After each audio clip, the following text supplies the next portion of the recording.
ఉషోదయ తుషార నేటి దిన ధ్యానము యెహోషువ 6వ అధ్యాయము 5వ వచనము నుంచి.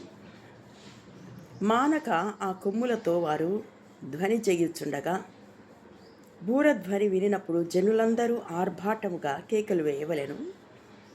అప్పుడు ఆ పట్టణ ప్రాకారము కూలును. గనుక జనులు తమ ఎదుటికి చక్కగా ఎక్కుదురు.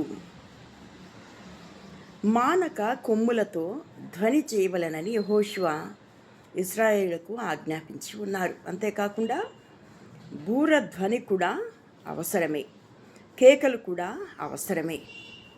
అప్పుడు మాత్రమే ముందున్న యెరికో గోడలు కూలును అని ప్రభుల వారు వారికి సెలవిచ్చి ఉన్నారు.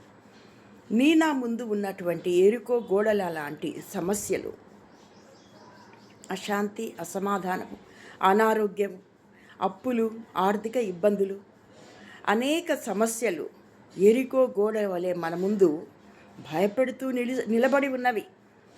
అప్పుడు మనము చేయవలసిన పని ఏమంటే, ఆ దినాలలో ఇశ్రాయేలుకు ప్రభు యెహోషువ ద్వారా ఆజ్ఞాపించింది ఏమంటే,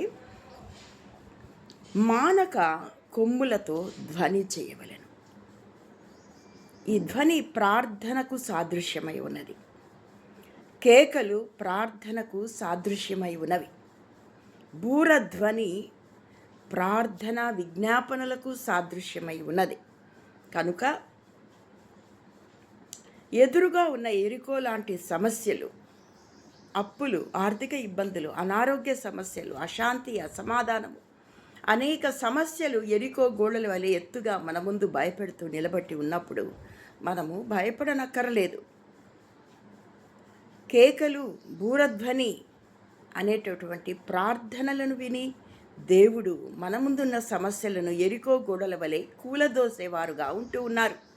గనుక ఏ విధంగా మానక కొమ్ములతో ధ్వని చేయవలెను, విసుగక మనము ప్రార్థించవలెను, కేకలు వేయవలెను. ప్రభు సన్నిధిని మనము ప్రార్థన అనే కేకలు, ప్రార్థన అనే బూరధ్వనిని మానక చేయమని ప్రభు చెప్తూ ఉన్నారు. ఆ విధంగా నీ ఎదురుగా, నా ఎదురుగా, మన ఎదురుగా ఉన్నటువంటి యెరికో గోడల వంటి ఈ సమస్యలను కూలద్రోయవలెనన్నచో మనకు ప్రార్థన అనే కేకలు, బూరధ్వని అనే కేకలు మానక చేయవలసిన వాళ్ళంగా ఉంటూ ఉన్నాం. ఆ విధంగా ప్రభువు మనకు సహాయము చేయునుగాక. దైవాశీస్సులు. ఆమేన్.